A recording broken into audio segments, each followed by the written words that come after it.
it, just do it. No, I think, no, seriously, I think if everybody will tell you, why you shouldn't do it, and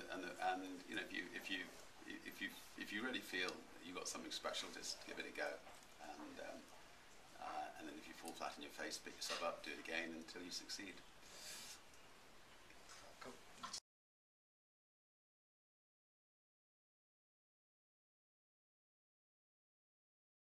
A tiny amount of money can build, can build an empire. My mum found a necklace in the street and handed it into the local police station, and 3 months later the police let her have it, and she sold it for £300. She gave me the £300, and that's that I use for in the phone box to make the phone calls, to sell the advertising, to get the money to pay for the printing and the paper costs of my magazine, and to get my dad's permission to leave school at 15. And without that £300 I wouldn't have got going. So I suspect a few £1,000s is roughly the equivalent of that today. So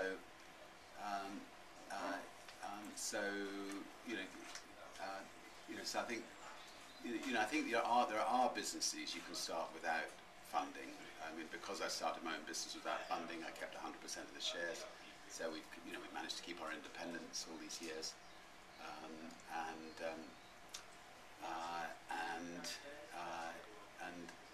so I had to come up with imaginative ways of trying to with each of our businesses and getting the money up front,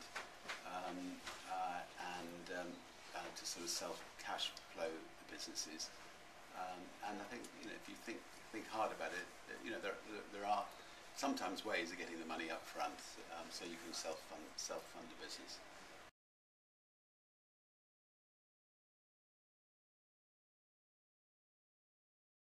I think personality is important, and I suppose I've always looked at the personality of the person, but then the people who run most of the big successful internet companies in the world, 20 years ago, everybody else would have been sitting one side of the room having an interesting conversation. They would have been standing on their own in the corner, most likely nobody talking to them. So, so you have to adjust your brain and realise that that some of the most, some of the least obviously personable people, once you get beneath the surface, have got a lot to offer too.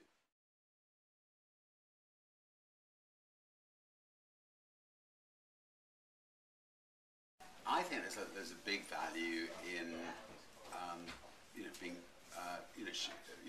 having a sort of address book full of people who are trying to build businesses where you can swap ideas, barter products, see how you can piggyback, help each other.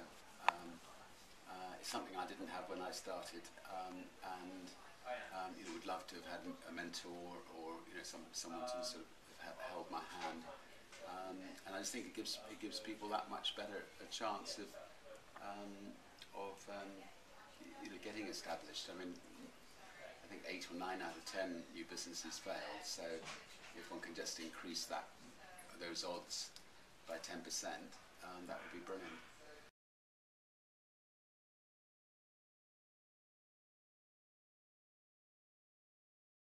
I called my book "Losing My Virginity." I very nearly called it "Talking Ahead of Myself," because I think you've got to dream big, and by talking ahead of yourself, you sort of pull everybody along, and they've got to then make those dreams come true. So, so we have nearly 250 engineers beavering away on our spaceship company. They will succeed despite the skeptics, and I think they'll succeed sooner than later. Once they've succeeded, they want to move on to satellites in space, and that'll only be about 18 months away. And I think that we can do a transformative array of satellites around the world that will mean that the 3 billion people who don't have satellite access or mobile phone access or Wi-Fi access or internet access will be able to get it for a tiny price. And then once they've done that,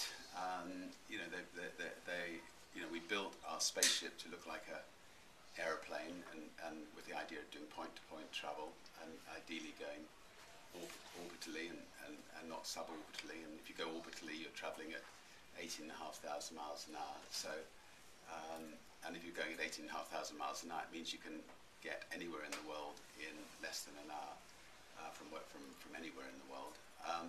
So we're just throwing out these challenges, and why not have a hotel in space? How fantastic it would be to go and spend a week looking, a week in that kind of hotel. So how many of these things we'll pull off in my lifetime or in my kids' lifetime, we'll see. But we're just we've got lots of people hungry to try to do it.